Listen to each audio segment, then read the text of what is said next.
See You Now is a podcast highlighting the innovative and human-centered solutions that nurses are coming up with to solve for today's most challenging healthcare problems. Created in collaboration with Johnson & Johnson and the American Nurses Association, and hosted by nurse economist and health tech specialist, Shauna Butler. You can feel the human connection from our conversation. I want to be the person that answers their question and has no bias. We're making it an equal playing ground for everyone to elevate their care no matter where they are in the world. Who knew the power of the podcast? So I think that storytelling through the podcast has humanized stroke for a lot of people who maybe didn't have a current face on it. We have listeners to the Stronger After Stroke podcast in 63 countries, and we've got almost 2,000 downloads in outlying U.S. territories. Talk about some lack of access to care. There are hospitals across the country and even in other countries that are prescribing the Stronger After Stroke podcast for education to their patients. I can't have an hour-long conversation with every single one of our patients. And so to be able to give that out as a recording to the rest of the world has really expanded the availability of that hope to more people. Welcome to See You Now. I'm Shauna Butler. Who doesn't love a great podcast? Obviously, See You Now listeners do. And podcasts are doing a lot more than entertaining and keeping us company. They're educating us, inspiring us, keeping us up to date on new research, creating community, and filling some very significant gaps in our access to health experts and health education. In the 2024 annual report from the Commonwealth Fund, researchers compared health system performance in 10 peer countries, including the United States, to glean insights on where the U.S. needs to improve. The findings, while not unexpected, were nonetheless grim and troubling and detail how Americans face greater barriers to accessing and affording healthcare than those in our peer nations. Recognizing that podcasts appeal to everyone, nurses are taking their practice to the airwaves, producing and hosting podcasts that share their specialized expertise to reach people where they are and where they listen. And in doing so, are delighted by how their podcasts are effective in addressing the gaps in access to care, education, community, and professional education. In our first of our 3-part series, Power of the Podcast, we meet a nurse and podcaster from Louisville, Kentucky, who is taking her stroke recovery care expertise to listeners and learners all around the world. Let's listen in.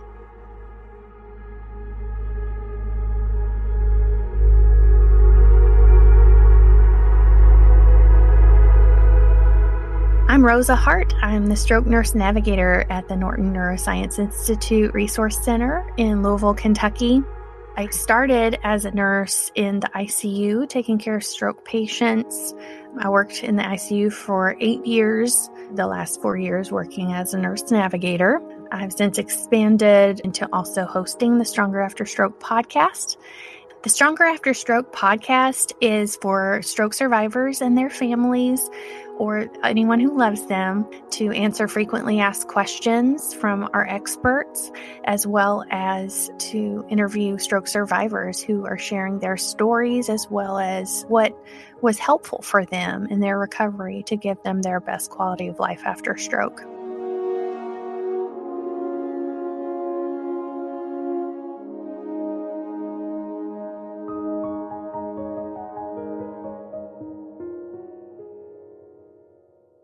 So the practice and the profession of a stroke nurse navigator, who are you taking care of? What kinds of things are you taking care of?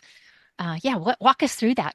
Sure. So My day job as a stroke nurse navigator is calling patients after they get discharged to home from the hospital to make sure they understand what they need to do to prevent another one, addressing those modifiable risk factors like blood pressure, blood sugar, cholesterol, and looking for things like atrial fibrillation, sleep apnea, and filling in the gaps of education, because we know that the normal person who's not brain damaged retains only about 10% of what they learned the first time, but that's a whole 90% that they still need reinforcement of, even if they heard it before. And then also working at the Norton Neuroscience Institute Resource Center, we exist as a department to address the barriers that people encounter, be it financial or transportation, that would keep people from coming to their follow-up appointments or being able to refill their medications that are keeping them from having a stroke. It's because a lot of the times if somebody starts a new expensive medication like a blood thinner like Eliquis and they hear the cash price of it and don't know about the discount program, then they're like, oh, I'm just going to stop taking this because I can't afford it. And then within 30 days, they're back with a new stroke.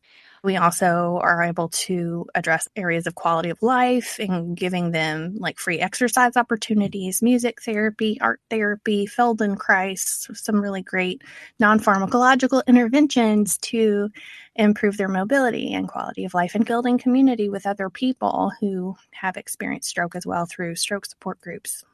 So let's talk about stroke, because when you start diving into it, you realize there's a lot more to this than I think often might get portrayed in popular media or where people have seen things in a film or in a TV show. Right. And there are a lot of updates that have not necessarily made it into the public common knowledge or even medical common knowledge.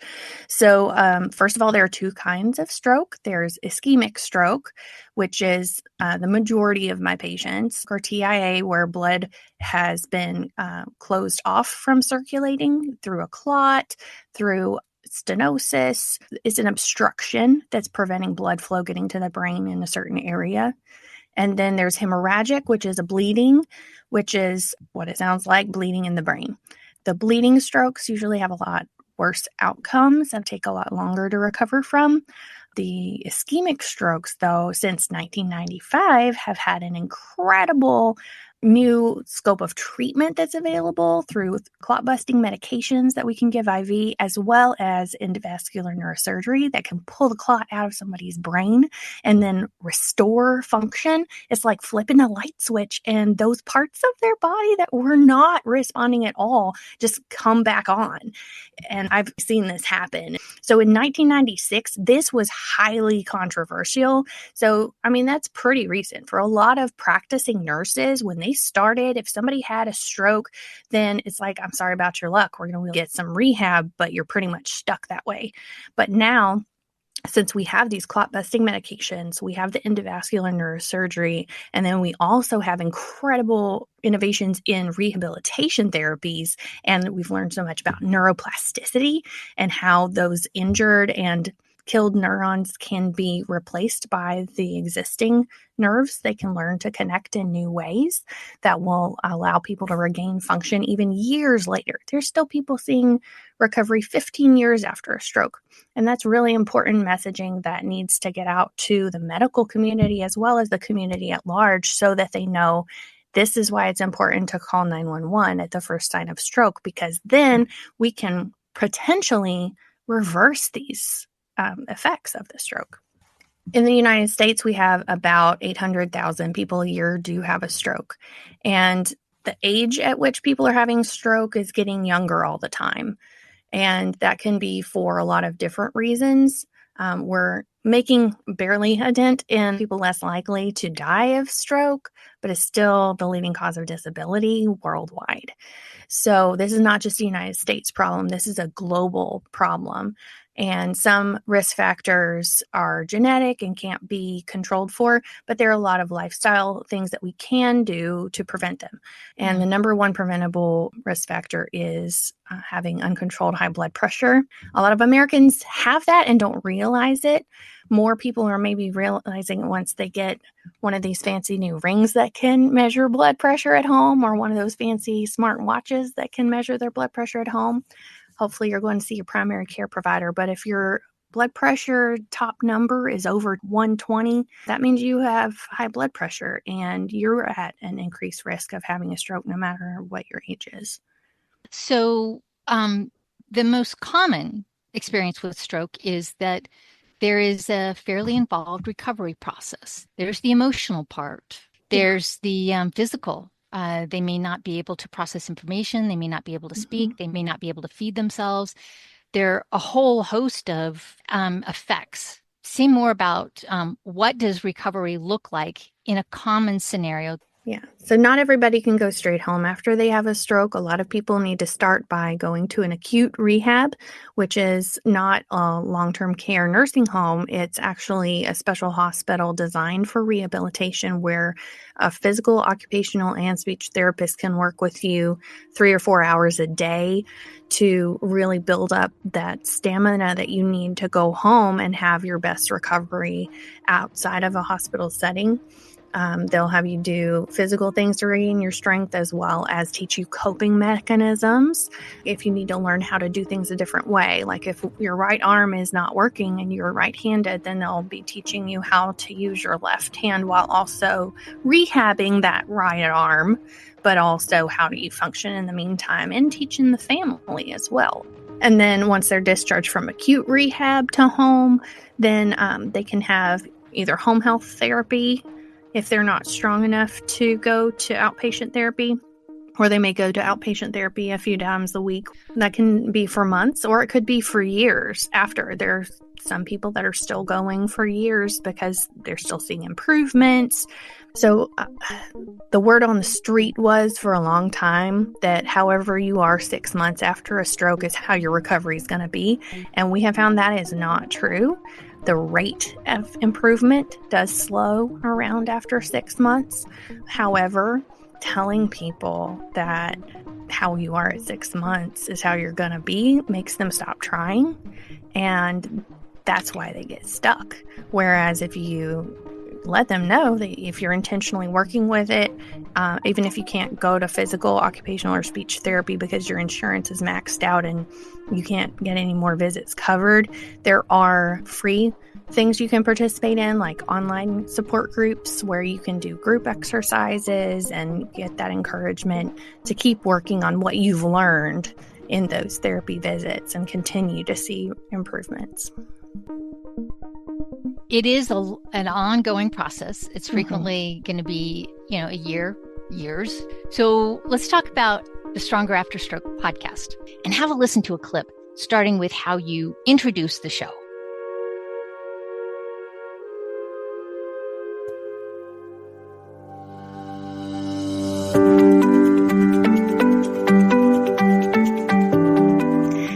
And welcome to the Stronger After Stroke podcast.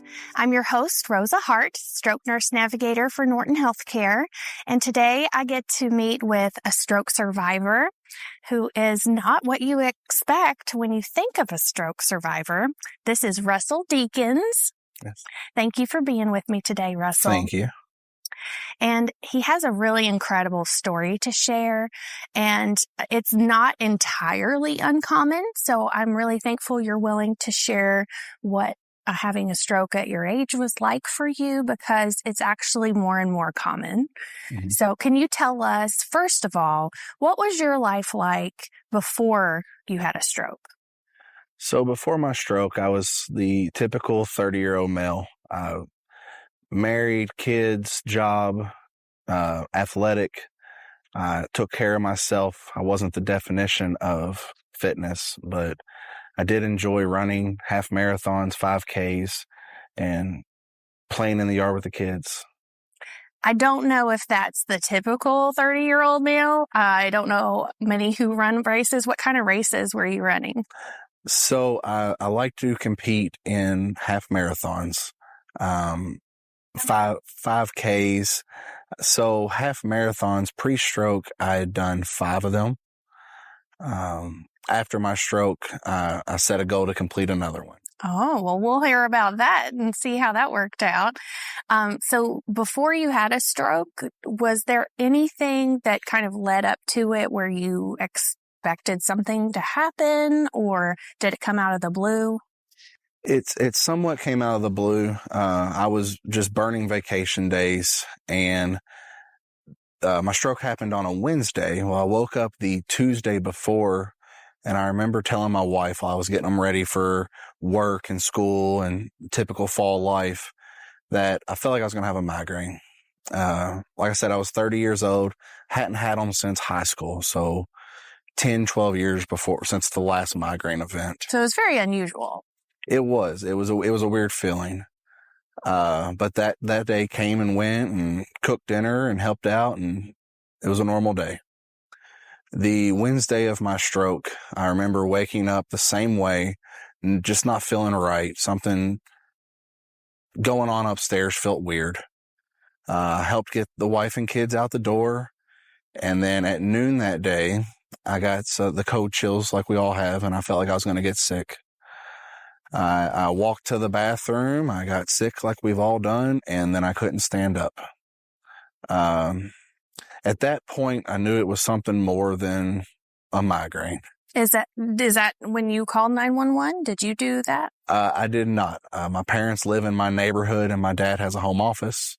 So I actually crawled back to the living room, picked up my cell phone, and called my dad. I told him, I said something was wrong, that I had gotten sick and I couldn't stand up. At that point, he drove over, he came in the house, and he, son, let's stand up. That wasn't the case, and that's when he called 911. Because he knew that wasn't like you. That was not me. You're not one to just lay around the house. I was burning vacation days, so I was relaxing, but that is not me. If there's anybody that could stand up, it was me. Initially, the ambulance, they took me to the hospital, and that's when the whole journey began. So in this episode, Rosa, you were talking with Russell about his experience, what his recovery's been like, and how he's navigating this new normal. And throughout the episode, you're educating people on stroke as well. At the end, you invite listeners and viewers to leave a comment about what they learned or something that they'd like to learn more about. I love that. So how was Stronger After Stroke born? Whose idea, energy is behind all this great work? So during the pandemic in 2020, I started a food review podcast, and I interview local business owners and nonprofit leaders in Louisville, Kentucky about that. And through that experience, the higher ups in my office recognized that I know how to do a podcast. And they were like, we need to do a podcast. Would you like to do one on stroke, since you do podcasts and stroke is your thing? And I was like, yes. So they said, well, take some time and think of some topics that you might want to cover and who you might want to interview. 2 hours later, I had a 2-page list of all the topics that needed to be covered based on frequently asked questions and exactly who I needed to interview, with a couple of additions later. But for the most part, we have 110 neuro providers in the Neuroscience Institute. I knew who these people needed to see, but they have a 9-month waiting list. And so to be able to give them access to at least these commonly asked questions and get those answers, so to tide them over while they're waiting to get in with these experts was huge. And so I think as soon as they saw the clear need for the content, that we have the content, we have the experts, and we have the survivors with these amazing recovery experiences that we can interview, then that really got the ball rolling in creating the Stronger After Stroke podcast. And I'm only one person. I can't have an hour-long conversation with every single one of our patients. With the 800,000 people out there who are having strokes? Right? I mean, not even all of our own patients, let alone all of them. I couldn't before, but now I've been able to interview the neuro experts at the Norton Neuroscience Resource Center, as well as some of the experts that we have consult with us. We've had a certified sex therapist as well as a pelvic floor therapist come on, and we had a conversation about sex after stroke and the physical as well as emotional components of finding a new normal that works for you in a way that lets you know how to have those conversations with your partner, which professionals you can reach out to for specific help. And then we have resources in the show notes to let you know how to find someone in your area to reach out to for specific help. And things like that, migraine and stroke, AFib and stroke. We have one of our therapists talk through some coping strategies for anxiety and depression, which is so huge after stroke, and letting people know they're not the only one feeling like this. So in addition to interviews with experts, we also have interviews with stroke survivors of all ages. They may be nearing retirement or retired. They may be young parents. They may be young single people. They may be athletes or not, but from all walks of life. And so to be able to give that out as a recording to the rest of the world has really expanded the availability of that hope to more people. I think that especially after the pandemic, we are also starved for human connection. And so anytime we can focus on the human experience and hear from another real person and empathize and feel what they're feeling, then I think that the impact of that is going to go a lot farther than just delivering a message. And that's one reason that I've always emphasized the importance of us doing the interviews in person, especially with stroke survivors, but even with the providers I've interviewed. Like sometimes they're like, can we do this on Zoom? And for the most part, I really want to keep those interviews in person because I think you can feel the human connection from our conversation. When we're making eye contact in real life, and when I'm seeing them tear up from sharing their story and they're seeing my emotional response, I think that the listener can pick up on those nonverbal intangibles, and that provides them with some of that solidarity that they may be feeling if they're a stroke survivor, or even just that empathy if it's something they never would have experienced otherwise. On that, the format that you have is that you are using video as well as interviewing in person. And I think particularly for this subject where you're talking about stroke and it does have a physical manifestation, whether that is facial paralysis or drooping or, something to do with motor control, that element that you have, the visual representation, I think is really important for the content and the mission. So for people to be able to see what somebody looks like in survival, what somebody sounds like, and I think also boosting their comfort and their confidence, because so many people, the depression comes from the isolation of, I don't want to be out in public. I don't, if I'm having trouble feeding myself, or I have to have somebody help me unzip my pants so I can go to the bathroom or zip them back up. There's all of these things that contribute to people remaining isolated and not being out in community. So I think that there's another therapeutic piece for the people who are on your podcast, for them to build confidence.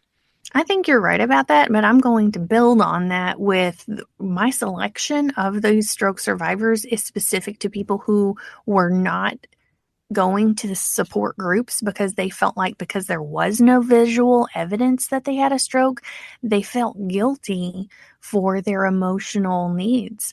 And they felt like, I'm so much better off than I could have been. I don't want to go to a support group and say, I need help, when I'm sitting next to somebody in a wheelchair who can't walk. And they're like, what needs do you have really? Yeah. And so I really wanted to highlight in the visual aspect of the Stronger After Stroke podcast that stroke survivors could be anyone. You don't know by looking at somebody if they've had a stroke. They could look perfectly normal, but they don't feel that way. And actually, the more that they look normal, the lonelier they may be. Giving a voice to those people who can't speak for themselves so that they can at least hear it and know someone else is out there who has had this experience and they're not as alone. They share the things that worked for them and what resources were helpful for them in their recovery. And especially in our aphasia episode, our stroke survivor talks about what it was like when she couldn't even say her own name. And then what she was feeling and the things she can put into words now that she couldn't then. So being able to give that to people has been so rewarding for me. In the topics that you cover, there's this wonderful range. I mean, there is the science, the therapy, the treatment, the state of where we are, what's best and available, so that I think people are more educated about it. But then you've also got the really practical pieces of managing travel, thinking about what does athletics look like for me. You mentioned the sex and intimacy when I was listening to that episode. It's a 2-part series about the issue of consent, from the standpoint with aphasia. With aphasia. So it's, I think that just the level of awareness, I was grateful and I was surprised, but so these topics are far ranging. And then the resources, like where to be able to go. You have one on music therapy, which I just absolutely love. And in the show notes, it says how to find a neuromusic therapist near you or that you can meet with virtually online. Yeah. You've got stuff on communication, on nutrition. And you mentioned that you've got this long waiting list. Yeah, we have one of the best migraine specialists in the country, Dr. Brian Plato, and his office does have a 9-month waiting list to get in to see him. And there's some overlapping symptoms for people who have migraine with aura, and then they may have visual changes, and knowing how to describe when to go to the ER versus when you can wait and have a routine follow-up with a provider. And primary care providers are not able to answer those. Even other neurologists may not be able to answer some of those really specific questions. And so having access to that level of expertise is a gift. So when you think about improving access, looking at the wait list times, being able to intervene and getting people at least forestalling some worsening of their condition, how do you see using, the podcast and storytelling and providing expert information that's evidence-based, that's from a trusted source? How do you see that as transforming care delivery so that we are improving access, we are improving equity? That's a big question, but I think I have no doubt that you have a lot of thoughts about this and a lot of experience on it as well. So I think that storytelling through the podcast has humanized stroke for a lot of people who maybe didn't have a current face on it.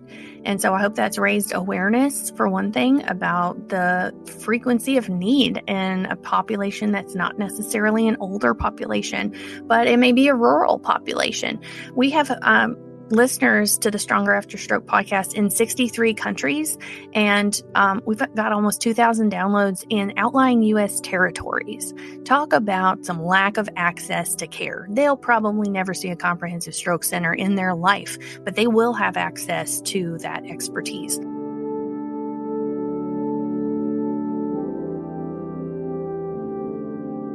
So you are prescribing podcasts. Yes. I love that. One of the other things that we discussed in a prior conversation, you mentioned that, while this is public facing and it's meant for, patients, the general public, you have found colleagues who find this useful and they're putting it into their practice, or as far as how they prescribe it, but also how they're learning. So say just a little bit more about how this particular form of outreach and education, the ancient wisdom of storytelling, that art, combined with the technology to produce it and to distribute it. How is that impacting colleagues and healthcare professionals in education? Most nurses would not identify as a neuro nurse. The Stronger After Stroke podcast has been very empowering for a lot of my colleagues who do not have as much experience with stroke to at least know where to turn. There are hospitals across the country and even in other countries that are prescribing the Stronger After Stroke podcast for education to their patients as a tool. And that has been incredible. And I think that the effectiveness of this tool for stroke just demonstrates how well people can learn from a podcast as a platform. And so I've really been encouraging other nurses and other specialties to share their expertise. Maybe it's in epilepsy, maybe it's in diabetes, but nurses are able to put things into words that patients can understand. And so I've really encouraged other nurses to use their voice. And there are lots of ways to make a podcast that can be effective at getting their message out there. You mentioned other nurses who are using their expertise on this format. Who are some of the nurses and some of the podcasts that you also prescribe or that you listen to and learn from? Oh, yeah. Well, as a former ICU nurse, I love Kaylee Dayton's Walking Home from the ICU podcast. She has been such a great leader in transforming ICU care and preventing delirium. The ABCDEF bundle is something we as nurses were taught in my neuro ICU and we put into practice, but it is very rare that you would find that before. But she has really gotten the message out there through her podcast and interviewing patients and they're sharing their stories of the result of those sedating medications and the feeling trapped through the lack of mobility. I have really admired how she has put herself out there as a nurse practitioner, even when her message was going against the current prevailing practice. But she followed the evidence and the path of the patient's stories, right? She accumulated the evidence through the patient interviews as well as, other studies that were being done. And so I'm thankful she's been able to do that. I've been very delighted by not only forms of podcasts, but I'm thinking of Hadley Vlahos, who's talking about hospice care, and she uses stories on Instagram. I've been following Nurse Hadley since I was in the ICU, I think, because I really related to that end of life care that Hadley so beautifully portrays in story form. It's storytelling combined with a way to capture it and then a way to distribute it and to find platforms where people want to go and get their information. And there's so many different places right now where people are getting their information, and it's not always the best information.